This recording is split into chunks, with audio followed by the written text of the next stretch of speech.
Dat hebben we verleden jaar gehad onder Friesland met promoot. Daar hebben we net aan mij werken. Nee, dat Toen kwamen we er nog in. wat er al. Ja.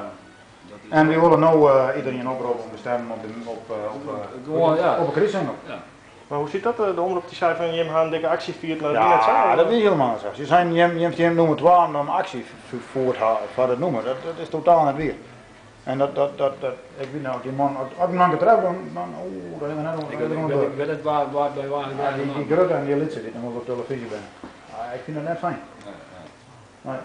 Nee. Maar goed. Van Tun! Van Tun! Ja, Teun. Brons en Fortuin. Maar Ja, die lange. Weet je? Dat is Wim, ja. Wim. Wim Brons. Ja. Wim Brands. Hij is sterk zo, hè? Zo sterk, maar hij is nooit zo snel als u. met verdansen, dat moet gewoon vergeten worden. Dat is gewoon clear. Dat is gewoon, die mensen gaan gewoon daar gewoon. Ja. Ja, die moet rustig. Die moet zich daar hier op het park en Bebben wijzen. En waar het eerste crisis in ontvangst krijgt, dat weet ik nog net, maar het werd in ieder geval net de heid van Duits op de man. Nee. Eigenlijk ben we wel aan een beetje surrogaat pagen. Ja, Vrijwel, eigenlijk gewoon een beetje surrogaat. Dat eigenlijk. Nee, is vrijwel. Maar morgen is die top 100, dat het uitshot wordt. Morgen begint de top 100 qua stemmerij.